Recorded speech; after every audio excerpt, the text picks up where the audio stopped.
¿Qué tal? Mucho gusto. Qué bueno poder saludarlos de nuevo por este medio.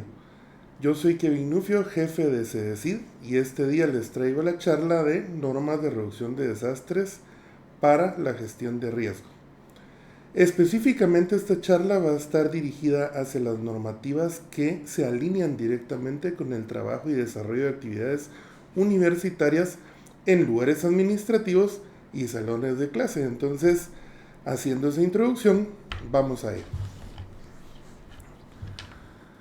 Como les decía, dentro de las normativas específicas que nosotros tenemos en la aplicación dentro de actividades universitarias, las más importantes que nosotros tenemos avaladas por la CONRED son las normativas de reducción de desastres número 2, las cuales se utilizan como normas mínimas de seguridad en edificaciones de uso público. Sin embargo, en la educación superior, específicamente en la Universidad de San Carlos de Guatemala, las normativas se aplican porque las instalaciones de nuestra universidad son de uso público en los salones de clase, las áreas administrativas y algunas otras áreas de esparcimiento que compartimos a lo largo de los campus.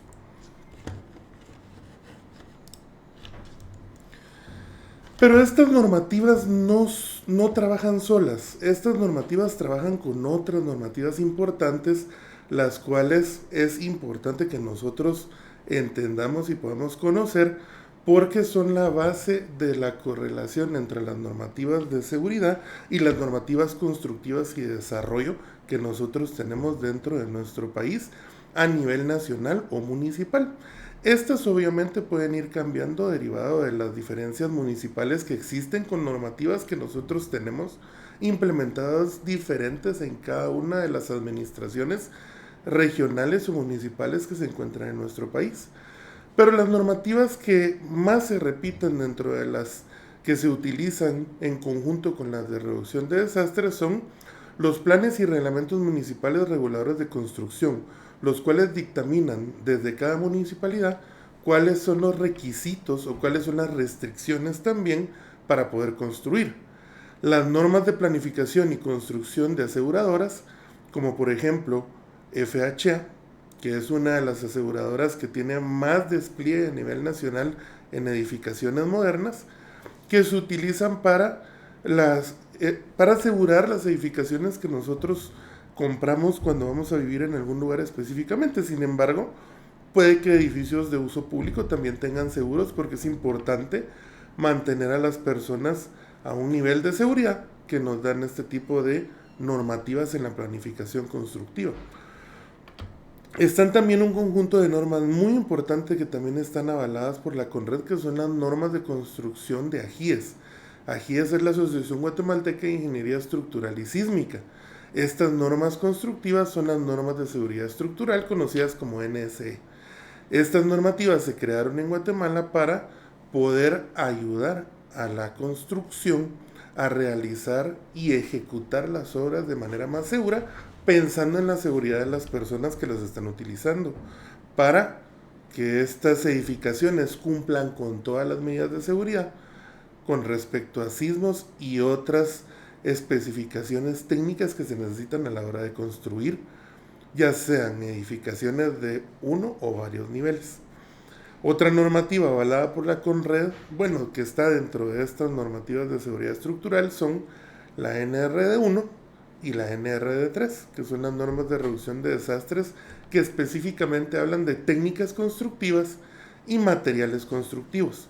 En el caso de las NRD1, hablando de técnicas constructivas, son las que hablan de cómo se va a construir, de cómo se implementa cada una de las técnicas que se utilizan para mejorar las condiciones constructivas que se utilizan en un lugar específico y en un tipo de edificación específica. Y las normas de reducción de desastres número 3, que habla de materiales de construcción, son las que velan por el tipo de material que se está utilizando a la hora de construir. Esto se observa de manera muy importante a nivel nacional porque en los países como Guatemala se ha tenido una construcción histórica con materiales no tan adecuados, no porque la gente desee construir mal, sino porque eran los conocimientos que se tenían previo a tener estas normativas. Entonces se utilizaban materiales de construcción como el adobe u otros tipos de materiales que no son los materiales más robustos para construir. Entonces, la normativa número 3 habla sobre este tipo de materiales que son de la mejor calidad para verificar que las construcciones tengan las características necesarias, no solo en las técnicas como lo detalla la norma de reducción de desastres número 1, sino también en qué se utiliza para construir. Otras normativas muy importantes que debemos considerar son las normativas que generan la inclusión en la construcción de los edificios, que son las normativas de diseño universal. Estas hablan específicamente sobre las características que tiene que tener funcionalmente un edificio a la hora de ser planificado para poder también atender las necesidades de personas con discapacidad o personas que no pueden acceder a ciertos espacios porque no se los permite su capacidad física. Es decir, en todo esto del diseño universal está incluido los anchos de pasillos que contemplen personas que puedan estar en silla de ruedas, también las baterías de baño que puedan ser diseñadas para que contemple tener un espacio específico para personas con discapacidad, todo el tema también de la atención familiar y la maternidad en los diseños de baños, y también habla sobre la inclusión de rampas o estructuras que permitan el acceso fácil a personas con discapacidad. También importante para la Universidad de San Carlos, pero sobre todo en el campus central universitario, son las normas del IDAE. Y esto es para cualquier edificación que tenga importancia histórica. El IDAE es el Instituto de Antropología e Historia y se encarga de velar por todas las estructuras que tienen alguna importancia histórica para el país. Como ustedes pueden observar, dentro de la Universidad de San Carlos tenemos algunas áreas que tienen esta importancia, las cuales en su mayoría se encuentran ubicadas en el campus central de la ciudad capital. Todo el conjunto del campus central está categorizado como patrimonio cultural de la nación. Entonces son normativas que se tienen que tomar en cuenta. A pesar de que las normativas de reducción de desastres son las que nos interesan en el tema que estamos observando en esta presentación, es importante entender estas interacciones porque para poder implementar las normativas se tienen que cumplir o ir chequeando que se cumplan todos los aspectos de las demás normativas, y una normativa no debe implementar situaciones o realizar situaciones que compliquen las demás normativas, deben estar en armonía, y por eso es importante que nosotros desde el aspecto institucional generemos el conocimiento para que esa armonía se pueda dar entre normas específicas a la hora de velar por espacios funcionales y constructivos dentro de nuestra universidad. Pero, ¿qué son las normativas de reducción de desastres específicamente? Las normativas de reducción de desastres tienen un fin específico. Son normas que se realizaron para proteger la vida de las personas. Esta normativa, ya sea la 1, 2, 3 o 4, que la 4 no se toma en esta presentación por su diseño específico, pero la norma número 4 habla sobre los eventos socioorganizativos, se crearon específicamente para proteger la vida de las personas a través de implementar acciones durante la construcción y después de la construcción. Durante la construcción, porque en el diseño se deben implementar la normativa 1 que habla de técnicas constructivas y la normativa 2 que habla de materiales de construcción, la normativa 3 que habla de materiales de construcción y la normativa 2 que habla sobre rutas de evacuación y espacios funcionales.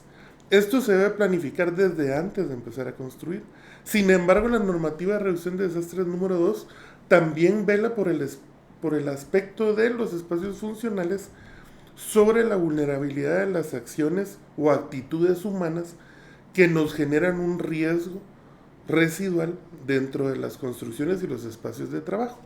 Es decir, si nosotros tenemos un área desordenada, si tenemos elementos ubicados en lugares que son específicamente para utilizarse como rutas de evacuación, si las estanterías o los archiveros no están apuntalados hacia los muros, también son situaciones que se pueden trabajar a través de las normas de reducción de desastres, no solo en el diseño de planos.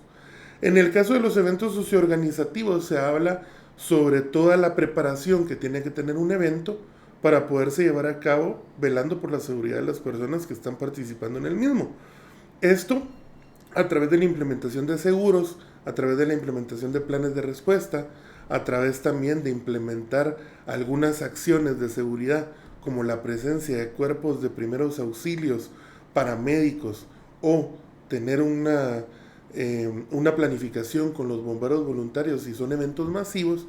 Entonces ustedes se pueden dar cuenta que todas las normativas están hablando sobre el riesgo prospectivo, es decir, todo lo que se va a planificar previo a realizar actividades, no solo constructivas, sino también administrativas, educativas, de desarrollo educacional, como visitas de campo o eventos socioorganizativos como graduaciones. Es decir, todas estas normativas aplican sin discreción alguna a las actividades universitarias. ¿Quién es el responsable de estas normas?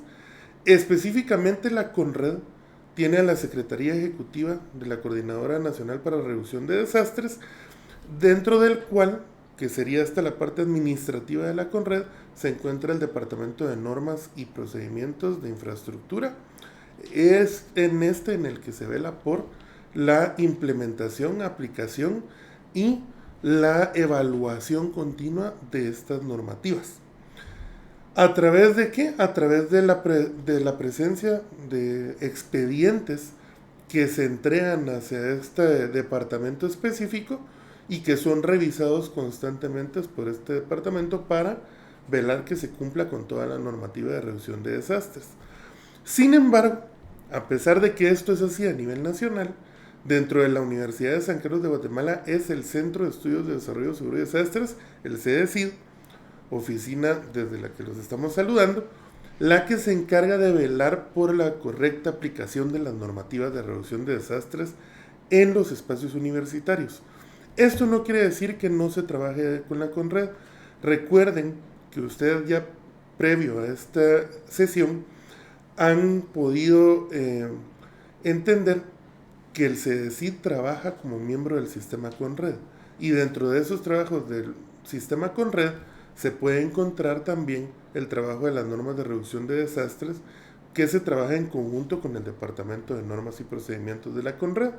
Entonces, cada expediente que se genera desde el CEDESID de la normativa de reducción de desastres puede ser luego entregado hacia las autoridades de CONRED por las autoridades administrativas de cada centro, ya sea regional o cada una de las oficinas administrativas específicas que esté realizando este trabajo. Ahora, ¿por qué lo queremos entregar? Nosotros dentro de la Universidad de San Carlos de Guatemala, a través de la implementación del CEDESID, estamos cumpliendo con las leyes y reglamentos de la gestión de riesgo que se tienen en Guatemala. Y esta parte de la normativa de reducción de desastres también es parte de las normativas y leyes que debemos de cumplir como institución ante las leyes de nuestro país, que son implementadas por la CONRED y su área administrativa, la CECONRED.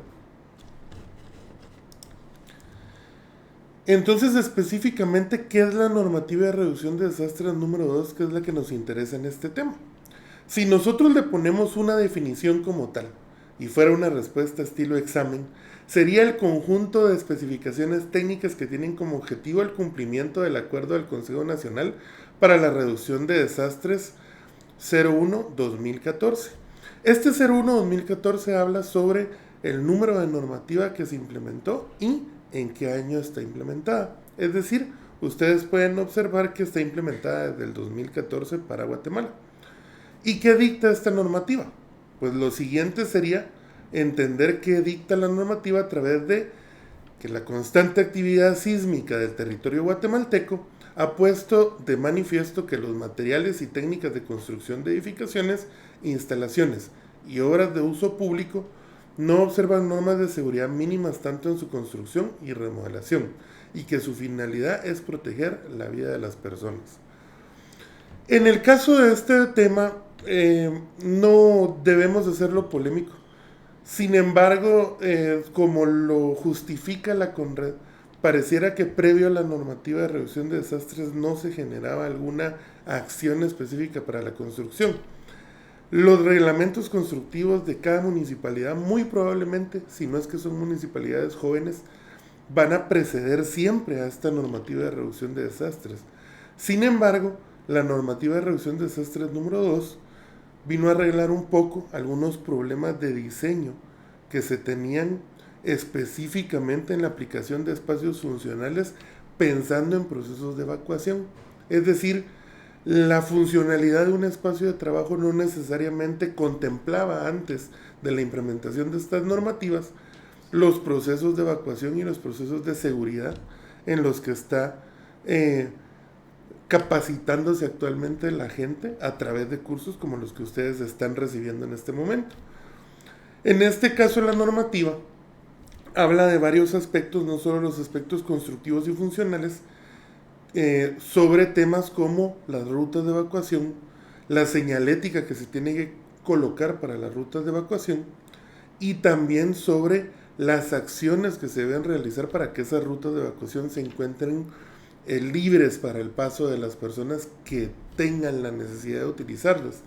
En el caso de la normativa específicamente se habla sobre la actividad sísmica. Esta actividad, pues para el país, ustedes han experimentado por lo menos alguna vez en su vida un sismo, porque Guatemala tiene las condiciones geográficas y tiene las condiciones geológicas que inciden en una sismicidad bastante alta, porque recuerden que nosotros nos encontramos en la interacción de tres placas tectónicas que, a pesar que son pequeñas, pues hay una interacción que aumenta la sismicidad y la recurrencia sísmica en el país. Entonces se hace necesario crear este tipo de normativas para velar por las construcciones y los espacios funcionales, porque en algún momento de nuestras vidas podemos utilizar o podemos estar en la necesidad de implementar un proceso de evacuación por la causa más común, que sería un sismo. Sin embargo, también otras causas que pueden ser de necesidad de evacuación son incendios, y algunas otras aplicaciones que se le pueden dar también son momentos en los que se tienen ataques dentro de la gestión de riesgos, se entienden como el riesgo de terrorismo, pero esas son probabilidades más pequeñas de que sucedan sobre la probabilidad de que sea por un sismo. Por el momento nosotros podemos entender, dentro de la temática de gestión de riesgo, que estas normativas son utilizadas para la implementación de espacios funcionales que disminuyan la construcción del riesgo que nosotros hemos tenido a través de aspectos de señalización, de implementación de rutas de evacuación. Es decir, la normativa número 2 vela sobre los espacios funcionales, porque ya se está trabajando con la normativa número 1 y número 3, que habla de las técnicas y materiales de construcción. Estas normativas de reducción de desastres fueron implementadas directamente por la CONRED. Las normas 1 y 3, que hablan de materiales y técnicas constructivas, fueron implementadas por AGIES.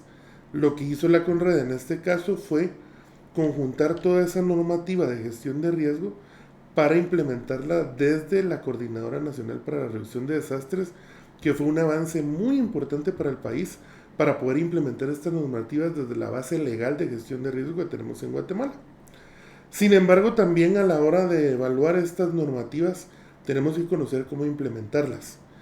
No desde el aspecto de que nosotros vamos a dedicarnos específicamente a esto, y porque también este trabajo corresponde normalmente a carreras universitarias como arquitectos e ingenieros civiles que se dedican específicamente al aspecto constructivo. Sin embargo, la cultura a nivel general es importante obtenerla sobre la normativa de reducción de desastres y sobre todo la normativa número 2, porque nos ayuda a comprender algunas otras acciones o algunos otros aspectos específicos de la gestión de riesgo en espacios funcionales que nosotros, los usuarios de todos los edificios o los espacios de la universidad, podemos implementar diariamente. Entonces, para comprender la aplicación de la normativa, vamos de nuevo a la presentación para identificar cuáles son las formas en las que tenemos que analizar esta normativa y aplicarla en nuestros espacios funcionales. En este caso, en la presentación, ustedes pueden observar un módulo de gradas y un plano específico donde se están midiendo algunas distancias. Dentro del módulo de gradas, ustedes pueden observar, si no han aplicado la normativa en algún momento, únicamente eh, un elemento estructural que sirve para acceder a niveles diferentes de una edificación. Sin embargo, cuando ustedes analizan a través de la normativa, ya tendrían que estar pensando en el barandal, por ejemplo, que se tiene en las gradas. Este barandal tiene que tener una altura específica y también pueden observar en el módulo de gradas otra coloración diferente al piso cerámico que se encuentra en el nivel de acceso de este módulo. Esa coloración distinta se debe a un material antideslizante que se colocó sobre el módulo de gradas. Como ustedes pueden observar en una pequeña fotografía, ya pudimos observar dos aspectos importantes que evalúa la normativa. Pero, ¿qué otros aspectos evalúa la normativa? Entonces, la normativa evalúa por medio de los requisitos para la presentación de expedientes que tiene la CONRED y tiene algunos checklists específicos o puntos específicos que la CONRED evalúa que son de gran importancia para ellos. El primer punto que está detallado aquí es la carga de ocupación. Eso habla sobre la cantidad de personas que pueden haber por un área específica en un lugar que está destinado a una actividad grupal normalmente. ¿Por qué les digo una actividad grupal? Porque probablemente para espacios de oficinas estén diseñados específicamente para la cantidad de personas que van a utilizar ese espacio y es mucho más fácil diseñar un espacio así porque se habla de una o dos personas.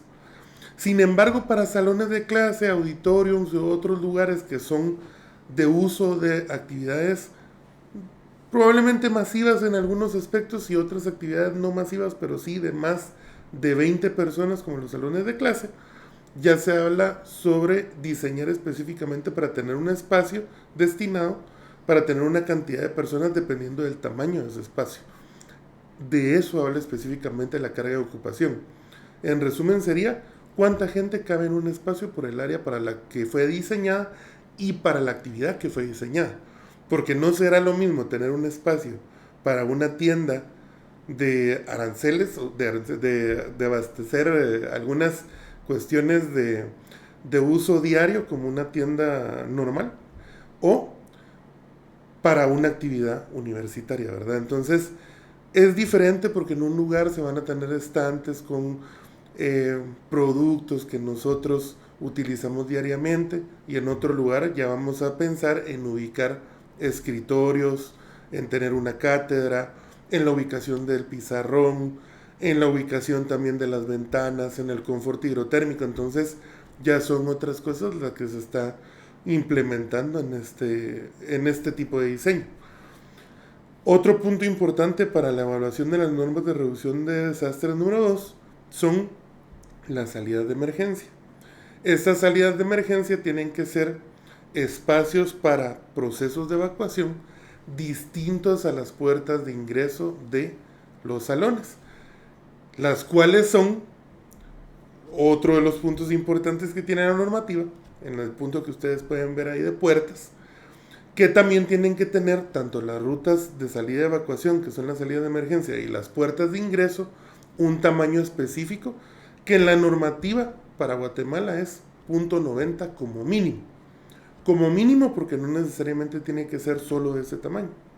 Ese es el tamaño mínimo que tiene la normativa, pero cuando ya estamos hablando de accesibilidad para personas con discapacidad, que era el diseño universal, o pensando en salones de clase que tienen una capacidad de 50 o más personas, se puede implementar otro tipo de puertas que tengan o excedan ese tamaño mínimo que detalla la normativa.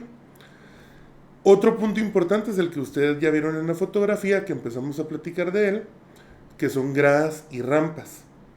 En este caso, las gradas y rampas tienen dimensiones específicas, tienen características específicas que se deben de cumplir como barandales o antideslizantes y tienen que tener también el diseño correcto para que no sean gradas que generen un impacto sobre la salud humana y que sean de riesgo para la evacuación de personas en un proceso que así lo requiera, o tienen que tener la pendiente correcta, sobre todo en las rampas, para que sean rampas funcionales no solo para personas con alguna discapacidad, sino también para las personas que necesiten utilizar esa rampa para el acceso o evacuación de algún inmueble específico. En el caso de los asientos fijos, cuando aplique esto, que es algo en lo que puede aplicar en el aspecto universitario, sería, por ejemplo, en los auditoriums que se construyen, también tienen un diseño específico que se tiene que contemplar. La iluminación es otro aspecto que se tiene que contemplar también en las normas de reducción de desastres, porque es muy importante no solo en procesos de evacuación, sino en procesos de acceso normal hacia las instalaciones. Y la señalización es un tema vital para la normativa. La señalización no solo tiene que estar colocada en el lugar correcto, sino tiene también que tener dimensiones correctas, colores correctos y materiales correctos que se deben de utilizar para su implementación. Es decir, muchas veces en la universidad se aplican señalizaciones de cartón de manera provisional. Sin embargo, a la hora de evacuar por un proceso sísmico, estas pueden funcionar, pero no para un proceso de incendios.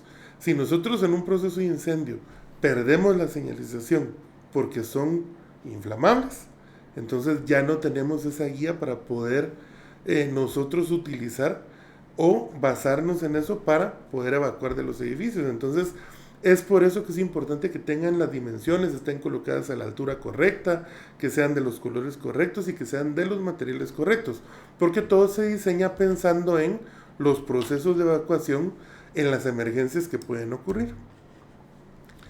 ¿Qué se evalúa en la normativa entonces específicamente?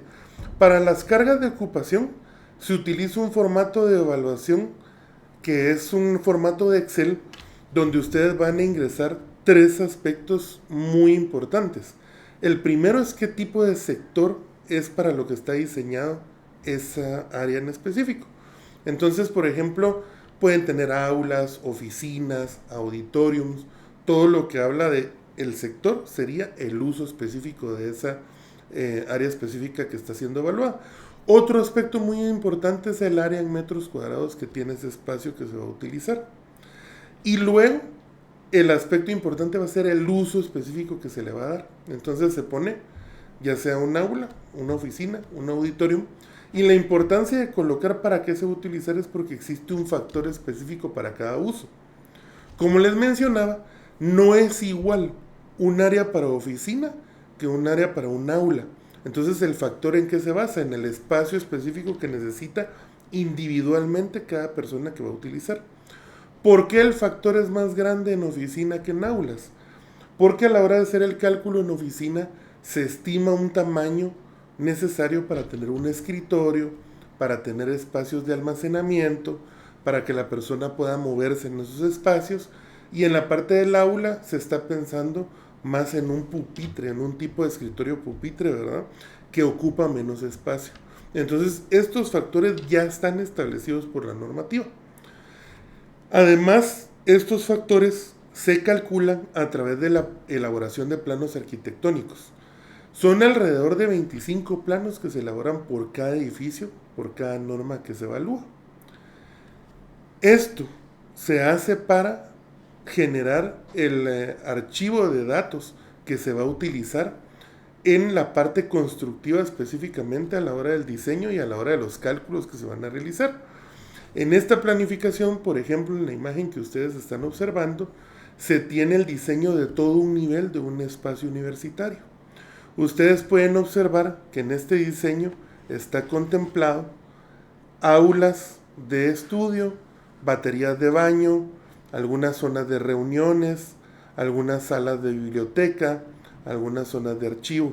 Cada una de estas áreas son usos diferentes que se le van a dar a los salones que están en este nivel, el cual va a tener cada uno su factor específico. Sin embargo, también es importante observar que hay otras áreas que se tienen contempladas, como los pasillos y los módulos de gradas. Estos también son importantes incluirlos en los diseños, no solo porque es la forma correcta de hacer los planos cuando son edificaciones de niveles, de varios niveles, sino también para poder tener las mediciones para evaluar el cumplimiento de los distanciamientos mínimos que tienen que tener los pasillos. En este caso, el distanciamiento mínimo que debe tener un pasillo también es .90, como lo tienen las puertas.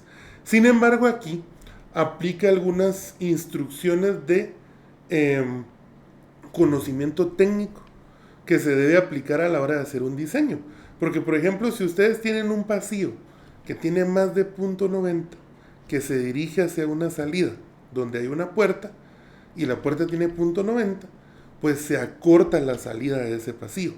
Entonces lo mejor es, si el pasillo tiene 1.20 metros de ancho para poder tener la evacuación, el criterio técnico nos dice que la salida debería de tener ese mismo 1.20 y podría ser a través de la colocación de 2 puertas o una puerta más grande, siempre y cuando esta puerta tenga su herraje de emergencia, ¿verdad? Entonces, también nosotros utilizamos en este cálculo de la normativa de reducción de desastres los planos para poder diseñar correctamente las rutas de evacuación.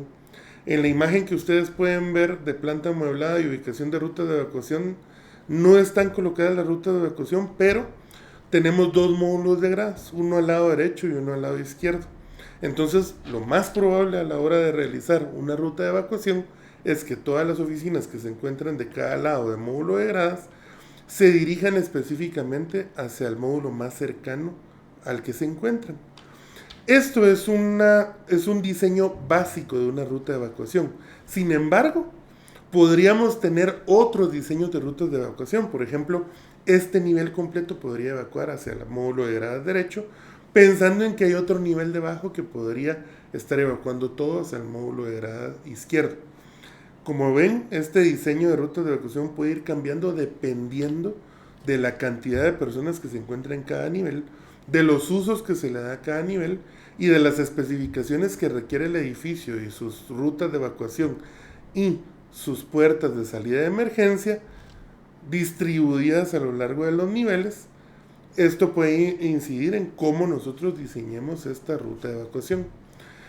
Otros aspectos que se tienen que contemplar a la hora de hacer una norma de reducción de desastres son las memorias descriptivas. Es un glosario de fotografías que ejemplifican cómo es la calidad y la situación actual del edificio a través de la toma de imágenes de salidas, puertas, gradas, rampas, pasillos, señalizaciones de evacuación e iluminación de todos los aspectos de pasillos y gestión de riesgo. Referenciando esto en los planos, es decir, todas estas imágenes que se toman en los glosarios de fotografías tienen que estar referenciando lo que se diseñó en los planos constructivos. Y también este glosario fotográfico contempla fachadas, colindancias y espacios abiertos dentro del edificio, referenciando también su ubicación en los planos. ¿Por qué se toma en cuenta esto? Porque esto también afecta los procesos de evacuación.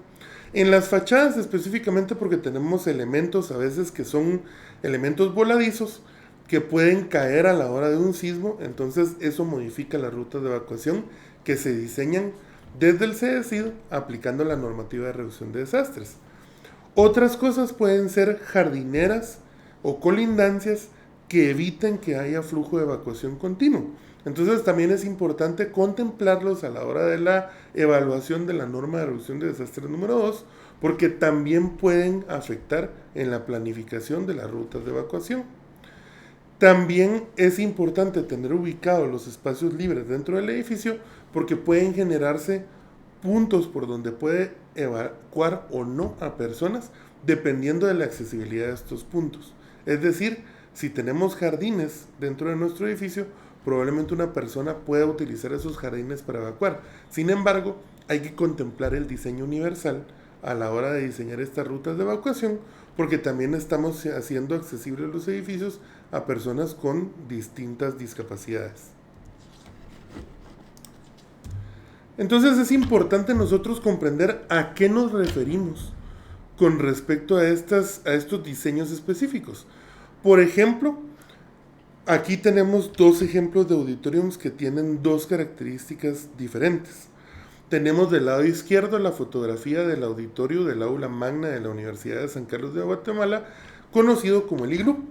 Y tenemos del lado derecho un auditorio de también el campus central, que es el auditorio ubicado en el edificio T2, que corresponde a la Facultad de Arquitectura. Ustedes pueden observar en ambas fotografías condiciones distintas y diseños distintos de auditoriums. Una cosa en la que sí tienen una similitud es en que ambos espacios tienen asientos fijos. Entonces se debe contemplar dentro de la normativa tener espacio suficiente para que las personas puedan caminar entre los espacios de asientos, pero que también tengan las condiciones para los procesos de evacuación. Como pueden observar ustedes, la disposición de esos asientos fijos son distintas. En el caso del iglú son en forma de semicírculo y en el caso del auditorio de arquitectura son en forma lineal.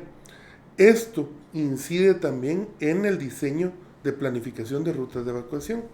En el caso del auditorium de arquitectura, solo tiene salidas de emergencia de los lados izquierdo y derecho. En el lado izquierdo específicamente, se puede observar, por donde se ven las banderas al fondo, una rampa que es diseñada para personas con discapacidad. Algunas personas han preguntado a la hora de enseñar estas fotografías, ¿y qué tal si la persona con discapacidad se sentó en las filas de atrás y no tiene acceso a la rampa? Esto no es un aspecto posible, porque dentro de la planificación de la normativa de reducción de desastres, en conjunción con la normativa número 4, que es la de eventos socioorganizativos, se debe destinar una zona para personas con discapacidad en la que se puedan ubicar en espacios que tengan acceso a esa rampa. Es decir, eso es lo que mencionábamos al inicio, con que las normativas deben actuar de manera coordinada y articulada a la hora de funcionar. Porque de nada sirve que la normativa esté aplicada con la ubicación de una rampa si las personas con discapacidad no van a ser ubicadas en un espacio que tengan accesibilidad a esa rampa. En el caso del iglú, por ser un edificio que fue construido hace muchísimos años, no se contempló la construcción de las rampas porque no se tenía toda esa cultura de gestión de riesgo implementada en ese momento. Entonces los planes que se realizan para los eventos de ese lugar deben contemplar que las personas con discapacidad tengan un espacio en donde se puedan ubicar en las partes altas del iglú para no tener que utilizar los módulos de gradas que se tienen a la hora de descender hacia donde está la parte donde se ubican las personas que están disertando o que están moderando la actividad. Como pueden ver, la normativa se aplica o no en los espacios universitarios dependiendo de las características que tienen los edificios, porque la complicación con el iglú que yo les mencionaba anteriormente es que nosotros podemos diseñar un plano donde se contempla la construcción de una rampa. Sin embargo, ese edificio del iglú tiene una categorización histórica que no permite hacer modificaciones sobre él. Entonces, eso se arregla con mejorar la organización de los planes del evento. Ahora tenemos otras imágenes de otros auditoriums. Ustedes pueden ver del lado izquierdo dos imágenes que corresponden al auditorium de agronomía del edificio T9. Y tienen otra imagen que corresponde al auditorio de ciencias jurídicas del edificio S7. Como pueden observar, aquí en el auditorium de agronomía tenemos una falla de diseño específicamente de la salida de emergencia y de la salida también normal para las personas que utilizan toda la parte del podium o la parte de la cátedra. ¿Por qué? Porque ustedes pueden ver que la puerta no solo no abre hacia el flujo de la evacuación, que sería lo correcto que se debe hacer a la hora de tener auditoriums, que todas las puertas abran hacia el flujo de evacuación, y bloquea también el módulo de gradas pequeño que se tiene para el acceso de esta puerta. Es decir, si alguien quiere salir, entonces no puede utilizar el módulo de gradas otra persona que también quiere evacuar. Estos son los problemas de diseño que se tienen que arreglar a la hora de hablar de espacios funcionales. Esto es fácil. En el caso de la puerta se puede cambiar las bisagras para que abran hacia el flujo de la evacuación y se arregla de manera muy fácil. Sin embargo, son pequeños problemas de diseño que tenemos que ir trabajando en los espacios universitarios. En el caso del auditorium de ciencias jurídicas podemos observar algunas técnicas que se han implementado de buena manera. Por ejemplo, en el módulo de gradas de acceso a los espacios de asientos, ustedes pueden observar la ubicación de líneas grises que son antideslizantes que se colocaron sobre las gradas. Sin embargo, también podemos observar que no se cuenta con una rampa. Entonces, probablemente a la hora de hacer la planificación, ustedes tendrían que realizar la planificación del evento para que las personas con discapacidad puedan ubicarse en las primeras filas para que puedan tener acceso a la puerta de evacuación que se observa del lado derecho hasta adelante. Entonces, como ven, nosotros a la hora de diseñar edificios universitarios tenemos que implementar estas normativas. Ahora, una duda que puede surgir de todo esto es por qué la Universidad de San Carlos no aplicó las normativas. Recuerden que estos auditoriums fueron construidos mucho antes del 2014, mucho antes de 1996, y 1996 es la fecha donde se implementaron las leyes de gestión de riesgo de Guatemala. La ley es la 10996, eso quiere decir que fue construido en 1996, a lo cual el edificio que estamos observando de agronomía probablemente ya tenía algunos 20 años o más de estar construido. Y también el edificio de ciencias jurídicas tenía mucho tiempo de estar construido antes de la implementación de estas normativas. Ahora es importante que cuando nosotros hacemos remodelaciones entre los espacios de trabajo, administrativos, de servicios y educacionales en la universidad, contemplemos la normativa porque cualquier modificación hace que la norma quede vigente para ese espacio. ¿Por qué? La ley no es retroactiva. Si nosotros tenemos un espacio de centro educacional que fue construido previo a la aplicación de estas normativas, pues no le aplica necesariamente. Pero dentro de la universidad siempre estamos haciendo modificaciones en nuestros espacios por necesidad.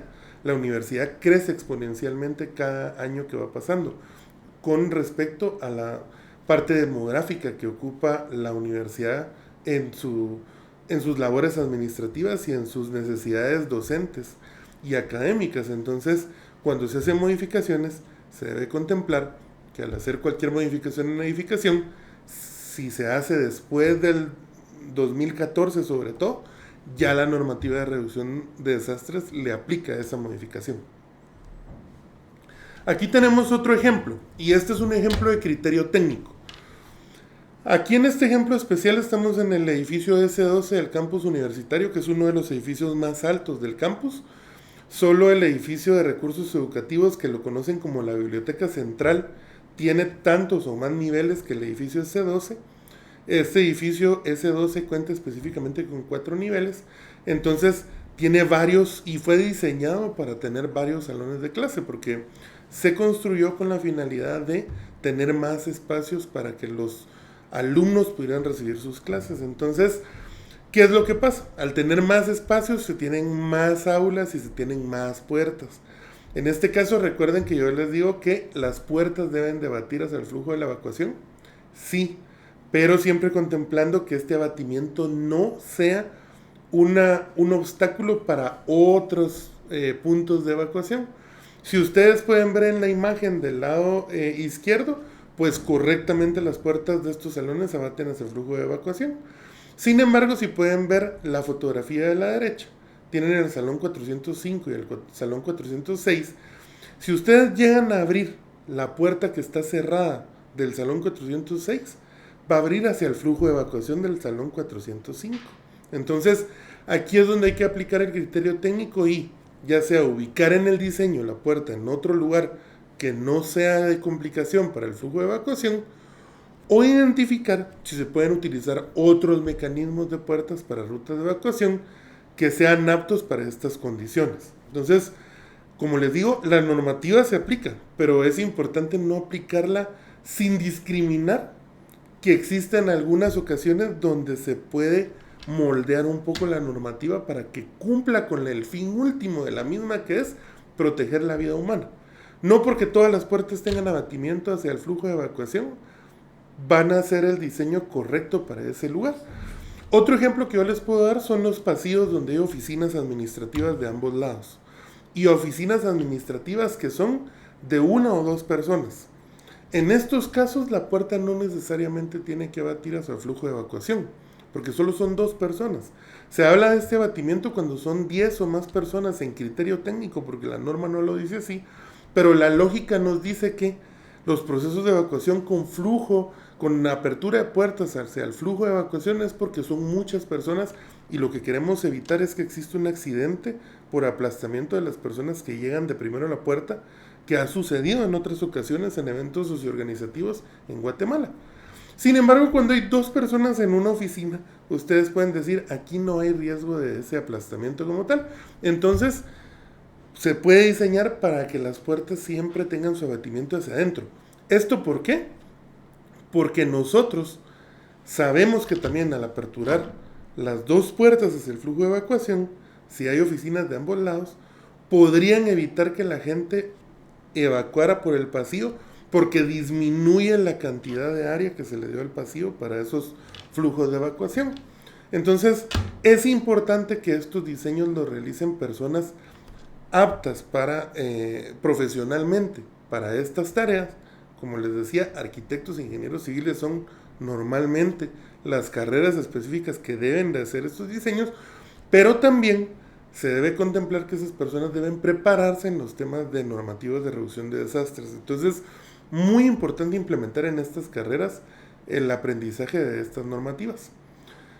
Hablamos también de algunas otras cosas que pueden ser modificadas por actitud humana y no tanto por construcción. Aquí podemos observar algunos módulos de gradas del lado derecho en la fotografía, donde se han ubicado algunos elementos que se están dando de baja en la universidad, que entendemos que los procesos de baja de la universidad son un poco tardados. Sin embargo, aquí, por espacio, han ubicado los elementos que se están dando de baja en un módulo de gradas. Esto acorta el ancho que la normativa detalla que un módulo de gradas debe tener. No fue un problema de diseño, fue un problema de implementación a la hora de generar acciones dentro de las áreas administrativas. De igual manera lo pueden ver en la fotografía del lado izquierdo, en la cual se tiene una puerta que a simple vista excede el punto 90 metros que detalla la norma.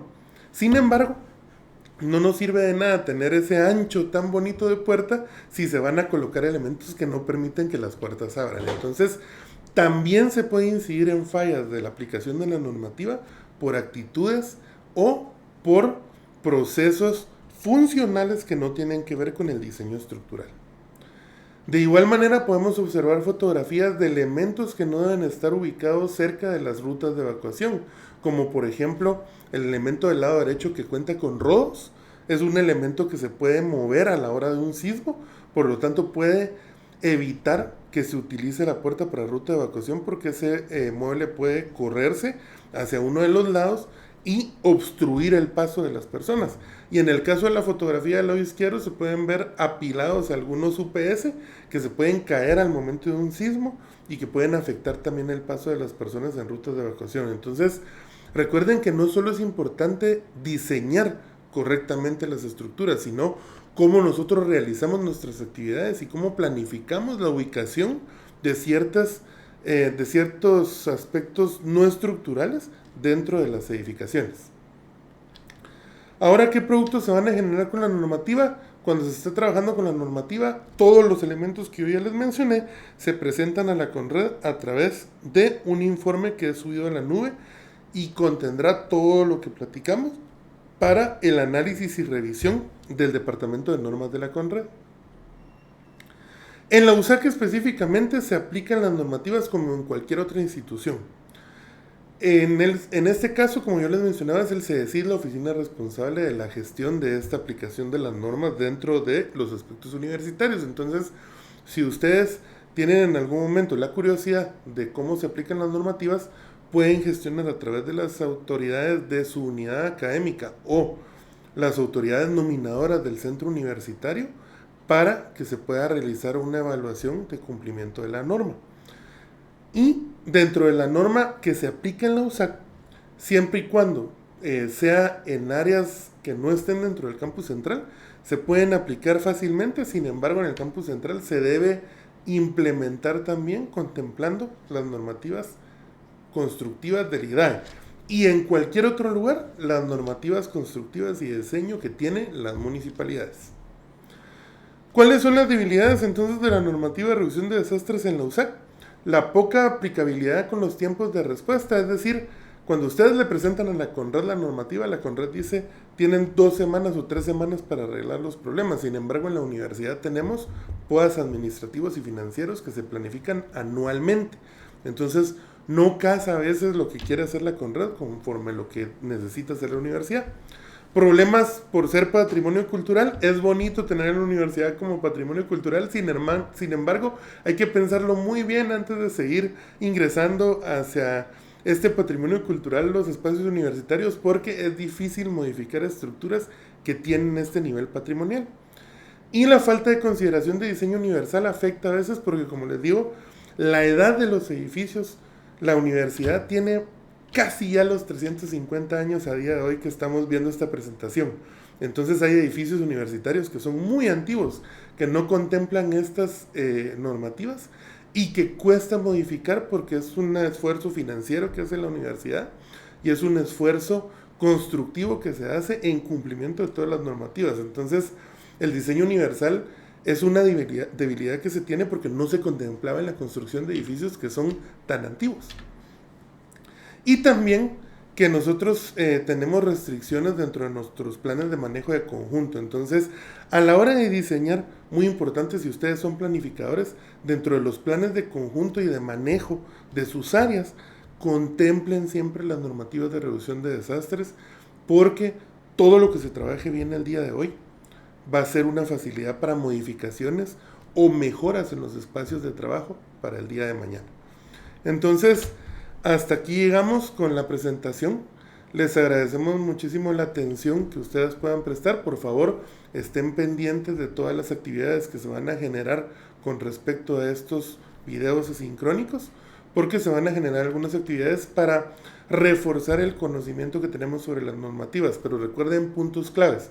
La normativa aplica para todos los edificios universitarios, no importando la ubicación en la que estén geográficamente dentro del país. Es una normativa nacional. Las normas que estén activas actualmente van desde la 1 a la 4. La 1 sería de técnicas constructivas, la 2 de espacios funcionales, rutas de evacuación y todo el diseño de esos espacios funcionales, contemplando señalización, extintores y toda la normativa que se tiene que tener al respecto de la seguridad. La norma número 3 habla sobre los materiales de construcción, que es muy importante no solo construir bien, sino utilizar materiales correctos. Y la norma número 4 habla sobre la organización de aspectos en eventos de concentración de personas de manera masiva, que sí tenemos en la universidad, porque somos un foco de conocimiento y que genera mucha atracción a la población en general. Es decir, la gente quiere estar en nuestros espacios, quiere visitar la universidad, hay graduaciones, hay eventos que se hacen en los campus, entonces es importante contemplar la norma 4. Cualquier duda que tengan, pueden acercarse a nuestros espacios. Estamos en las redes sociales, ustedes nos pueden identificar en Twitter, Facebook, en también la página de la Universidad de San Carlos de Guatemala. Pueden también visitarnos en el campus central, estamos ubicados en el edificio de Bienestar Estudiantil en el 3er nivel. Ha sido un gusto poder compartir con ustedes esta presentación y esperamos que sea de mucho uso para el desarrollo de las actividades de manera segura y resiliente en el campus que ustedes puedan visitar.